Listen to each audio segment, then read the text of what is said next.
The envelope felt heavy in Mark's hand, $500 to be cruel to a stranger. As he watched Lily enter the restaurant, her 4 feet 2 inches frame moving with surprising grace despite the obvious nervousness in her eyes, something inside him cracked. Was he really about to destroy this woman's evening for cash? Mark adjusted his collar and took a deep breath. The text from his friend Jason replayed in his mind, "Just make her feel bad about her height, record it secretly, and the money's yours." $500 would cover his daughter Emma's overdue school fees. As a single father working 2 jobs, he'd been drowning in bills since his wife's death 3 years ago. "Table for Lily?" he asked the hostess, forcing a smile. The hostess nodded and led him to a corner table where Lily sat, her feet dangling above the floor. She wore a simple blue dress that complemented her eyes, and her chestnut hair fell in soft waves around her shoulders.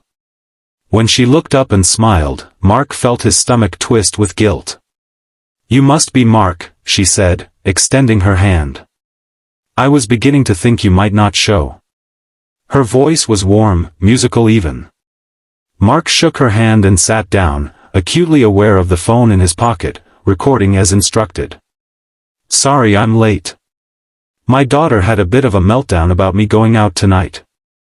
It wasn't entirely a lie. Emma had clung to him, begging him to stay home and watch movies instead. Lily's expression softened. "You have a daughter? How old?" "Emma's 7. She's my whole world."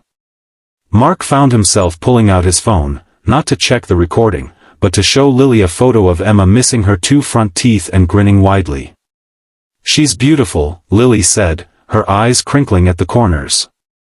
"She has your smile."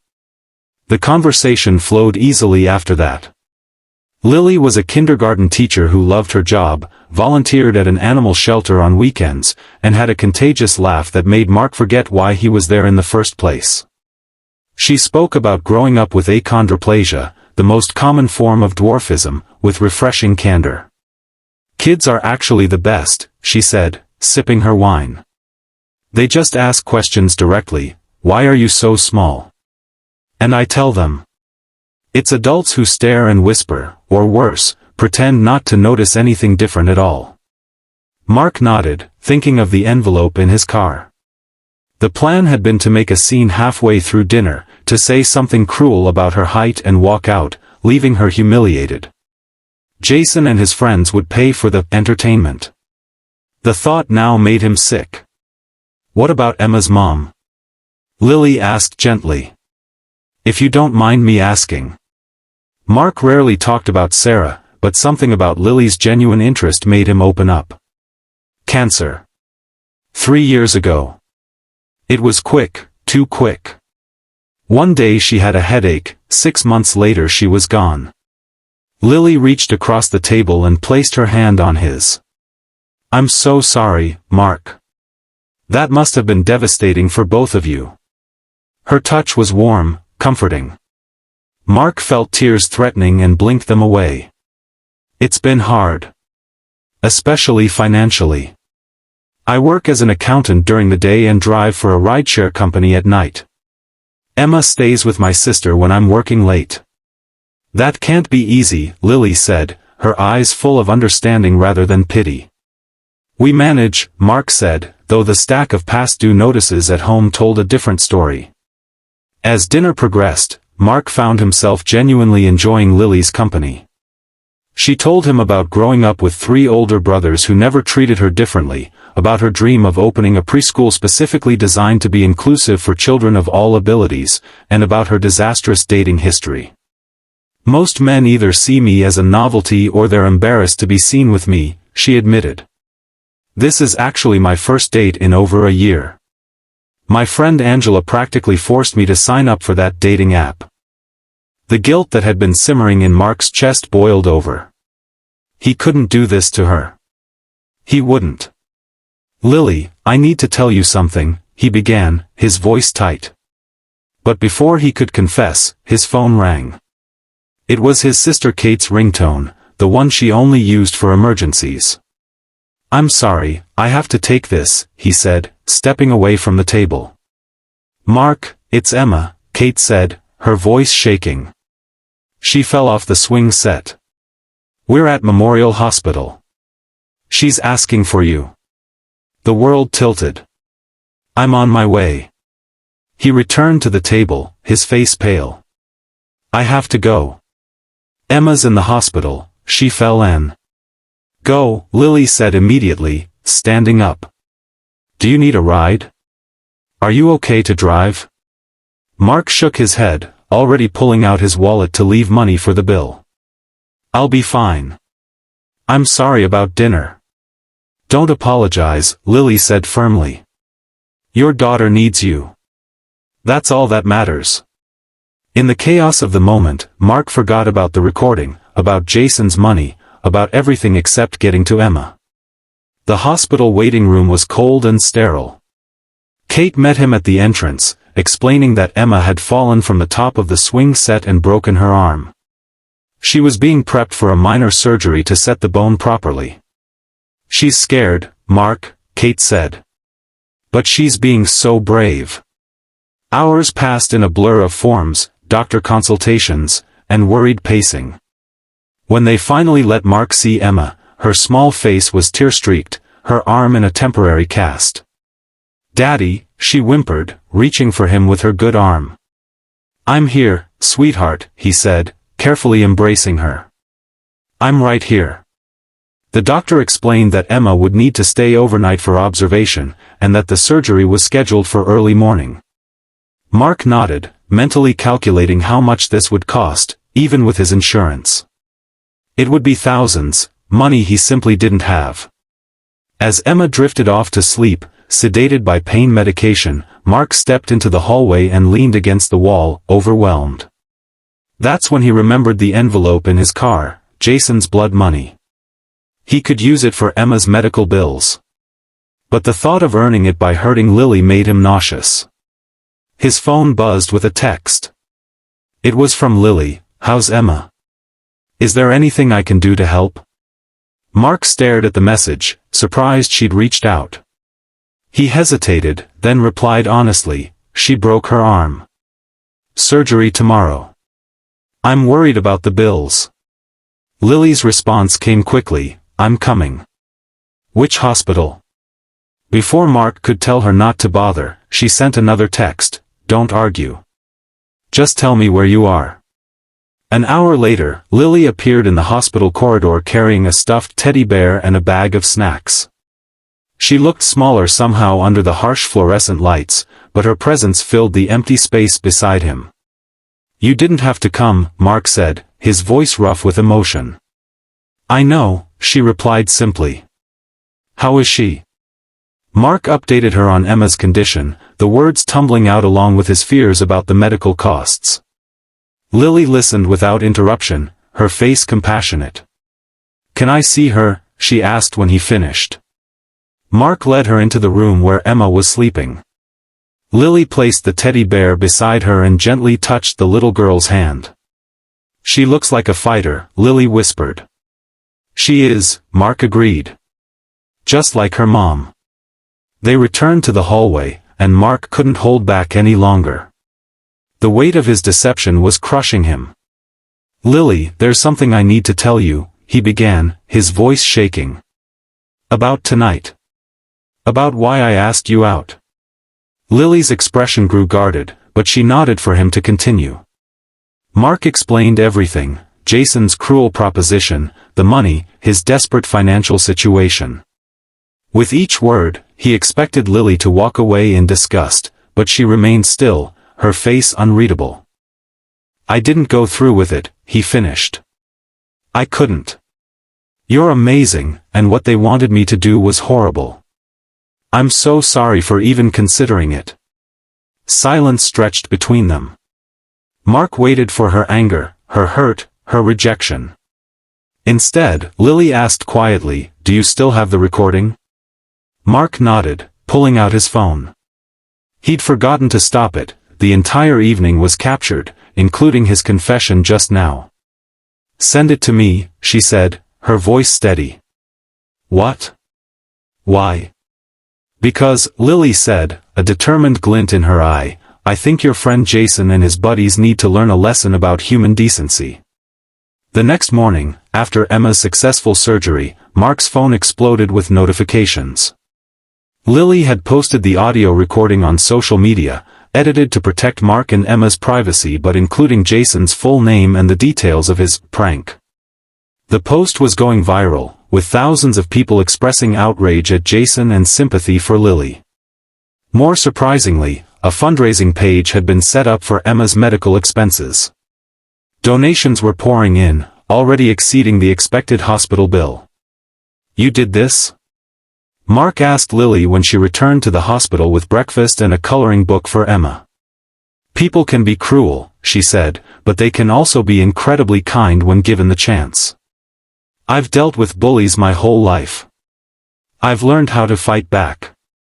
When Emma woke up, groggy but in good spirits, she was immediately curious about Lily. "Are you a princess?" Emma asked, eyeing Lily's small stature with wonder rather than judgment. Lily laughed. "No, I'm just a regular person who happens to be shorter than most." "Like me," Emma said excitedly. "Daddy says I'm the shortest in my class, but that just means I'm special." "Your daddy is very wise," Lily said, smiling at Mark. Over the next few weeks, as Emma's arm healed, Lily became a regular presence in their lives. She brought books to read to Emma, helped Mark organize his chaotic bills, and even convinced her brother, an attorney, to help Mark negotiate with his creditors. Jason, meanwhile, had been fired from his job after his employer saw the viral post.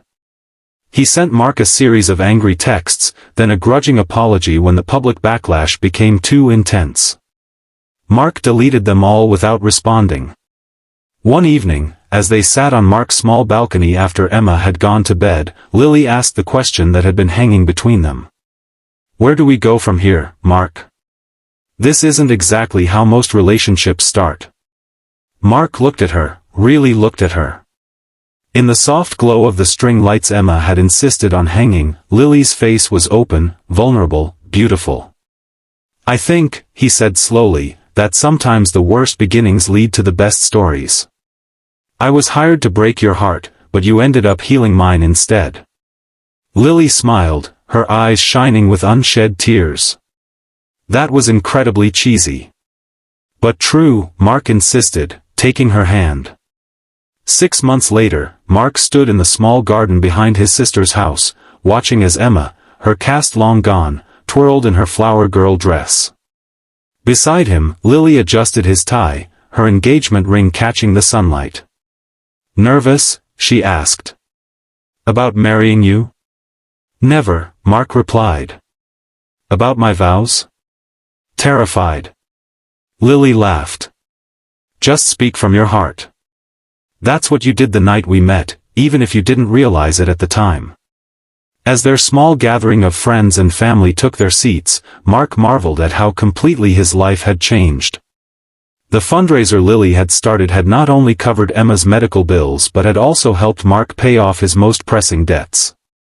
Lily's story had resonated with so many people that she'd been invited to speak at schools about bullying and acceptance, eventually quitting her teaching job to focus on her advocacy work full-time. And Jason? He'd sent a substantial check as a wedding gift, along with a letter of apology that seemed genuinely remorseful. Mark had donated the money to a foundation for children with dwarfism in Lily's name. When it was time for Mark to recite his vows, he looked into Lily's eyes and forgot his prepared speech entirely. "I came into your life with the worst intentions," he said, his voice carrying across the garden. "I was going to hurt you for money because I was desperate and couldn't see another way out. But you showed me that there's always another path, one built on kindness, forgiveness, and love. You didn't just change my life, you transformed how I see the world. You taught Emma and me that our differences aren't weaknesses, they're what make us uniquely equipped to understand and help others." Tears streamed down Lily's face as she squeezed his hands. "I promise to spend every day trying to be the man you deserve," Mark continued. "To stand beside you, not above you or behind you, but with you, as your equal, your partner, your champion. I love you, Lily. Not despite who you are, but because of it. As they sealed their vows with a kiss, Emma cheered louder than anyone, her little voice carrying over the applause. "That's my new mom." Later, at the reception, Mark's sister Kate pulled him aside. "Remember when you called me that night, panicking about going on a blind date with a little person?" she asked. "You were so worried about saying the wrong thing, about offending her." Mark nodded, embarrassed at the memory. "And now look at you," Kate said, gesturing to where Lily was dancing with Emma, both of them laughing as they twirled. "You found love in the last place you expected, with someone you might have overlooked if circumstances had been different." "I got lucky," Mark admitted. "No," Kate corrected him. "You made a choice. When it mattered most, you chose kindness over cruelty, honesty over deception. That's why she loves you." As the evening wound down, Mark found Lily sitting alone, watching Emma play with the other children. "Any regrets?" he asked, sitting beside her. Lily leaned her head against his shoulder. "Just one. I wish we'd met under different circumstances." "Really?" "I don't," Mark said, surprising himself with the realization. "If we'd met normally, I might never have had to confront my own prejudices, my own weaknesses. I might never have learned how strong you really are, or how forgiving. Our story isn't perfect, but it's ours." Lily looked up at him, her eyes reflecting the fairy light strung above them. "When I was a little girl, my mother told me that God makes some people smaller so they have room to grow a bigger heart. I always thought it was just something she said to make me feel better about being different." "But?" Mark prompted. "But now I think maybe she was right. Not just about me, but about all of us. Sometimes our greatest challenges create space for our greatest capacity to love." As they watched Emma running and laughing, her arm fully healed, her heart full of joy, Mark knew that Lily was right. They had all been broken in different ways, Mark by grief and financial hardship, Lily by societal prejudice and rejection, Emma by the loss of her mother. But together, they had created something beautiful from those broken pieces. "I love you," Mark whispered, kissing the top of Lily's head. "I love you too," she replied. "All of you, exactly as you are." And in that moment, surrounded by the family they had built from the most unlikely beginning, Mark understood that sometimes the most profound transformations come from our darkest moments. He had been paid to ruin a blind date with a dwarf girl, but her reaction, her compassion, her strength, her boundless capacity for forgiveness, had changed everything. If this story touched your heart, please like and subscribe for more content that explores the unexpected ways we find connection and redemption in this complicated world. Remember that sometimes the most beautiful journeys begin with a wrong turn, and that love often finds us when we least expect it, but need it most.